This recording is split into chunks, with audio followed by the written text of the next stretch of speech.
Bismillahirrahmanirrahim. Assalamualaikum warahmatullahi wabarakatuh. Salam sejahtera untuk kita semua.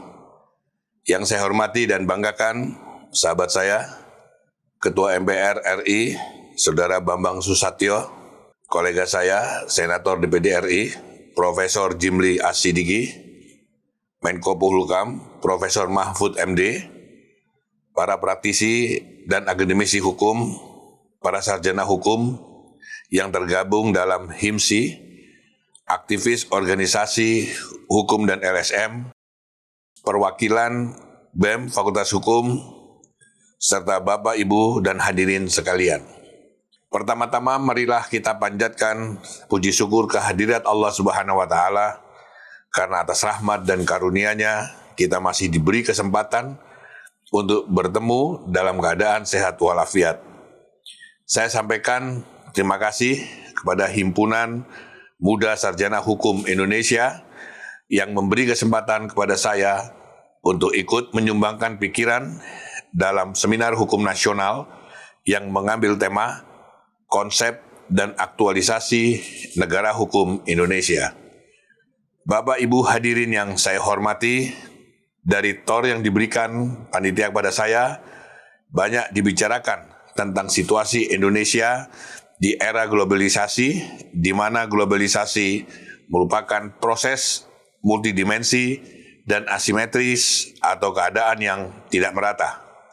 Dan seiring dengan muatnya globalisasi saat ini, Indonesia berada dalam pusaran arus perubahan yang sangat mendasar, ditandai dengan kuatnya tarikan dari fundamentalisme pasar bebas, dan fundamentalisme yang didasari keyakinan tertentu. Jika pada masa Orde Baru, tekanan globalisasi bertujuan agar Indonesia membuka pintu selebar-lebarnya bagi masuknya kekuatan ekonomi dan politik asing, maka pada era reformasi, tekanan globalisasi bertujuan agar Indonesia semakin terintegrasi ke dalam sistem politik, ekonomi, dan budaya global yang berada dalam kendali kekuatan multinasional yang berwatak kapitalis neoliberalisme. Integrasi ini ditandai dengan sejumlah perjanjian internasional sebagai konsekuensi pergaulan internasional yang memaksa kita untuk menjalaninya.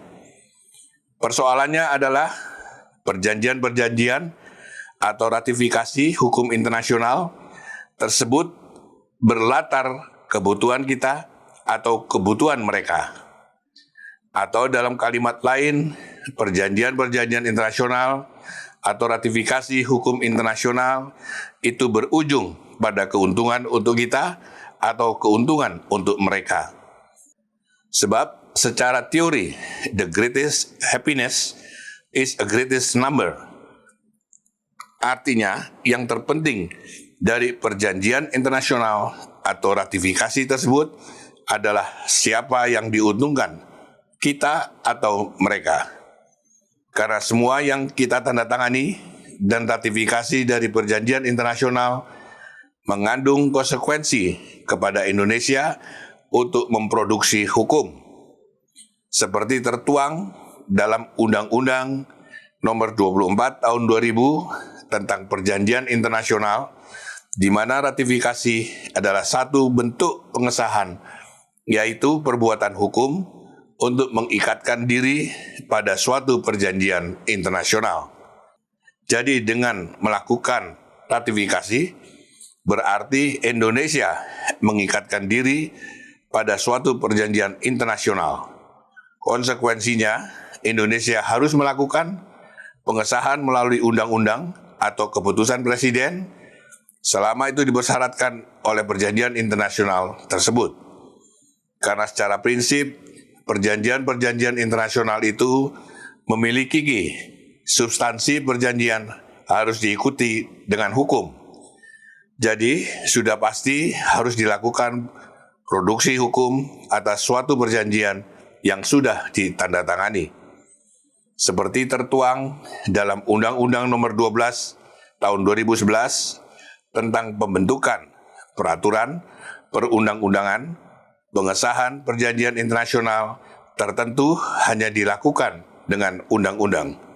Yang dimaksud dengan perjanjian internasional tertentu adalah perjanjian internasional yang menimbulkan akibat yang luas dan mendasar bagi kehidupan rakyat yang terkait dengan beban keuangan negara dan atau perjanjian tersebut mengharuskan perubahan atau pembentukan undang-undang dengan persetujuan DPR RI.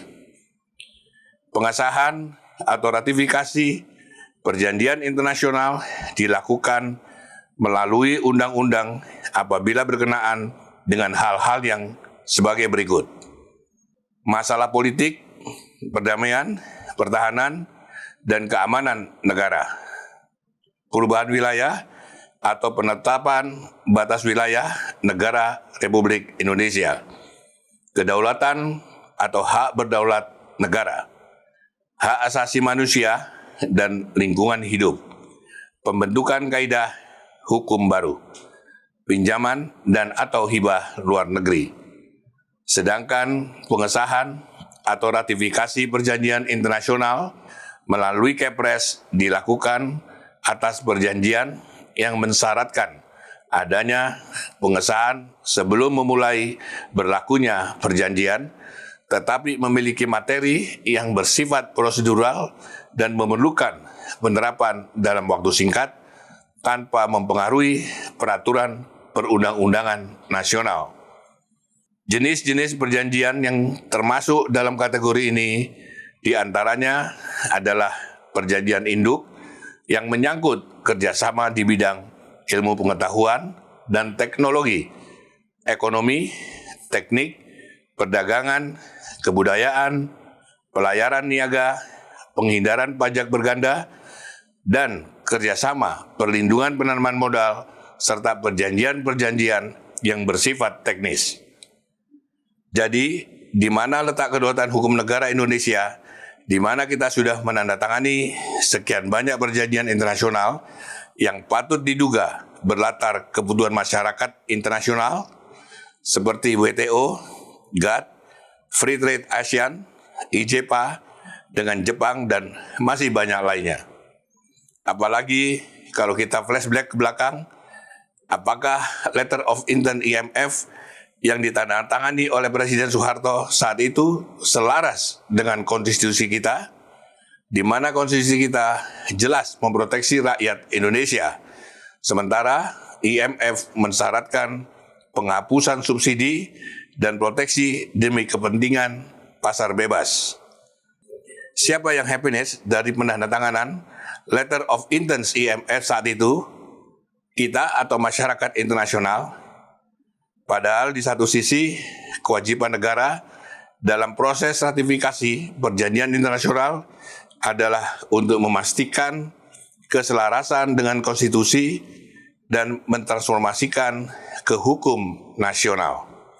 Disinilah tantangan kepada para sarjana hukum dan politisi di parlemen sebagai lawmaker untuk berpikir dan bekerja guna menyempurnakan saat dua konsep itu dipertemukan, yaitu muatan perjanjian internasional dengan norma konstitusi Indonesia yang berpihak pada rakyat, sehingga aktualisasi hukum Indonesia benar-benar berpihak kepada marwah Indonesia sebagai negara hukum yang berdaulat. Kiranya itu yang dapat saya sampaikan sebagai pengantar dalam seminar Hukum Nasional Himpunan Muda Sarjana Hukum Indonesia. Selanjutnya tentu akan dielaborasi secara mendalam oleh para ahli hukum yang dijadwalkan menjadi pembicara dalam seminar ini, terutama Senator Profesor Jimli Asidiki dan Menko Polhukam Profesor Mahfud MD. Terima kasih atas perhatian Bapak Ibu hadirin sekalian. Wabillahi taufik wal hidayah. Wassalamualaikum warahmatullahi wabarakatuh.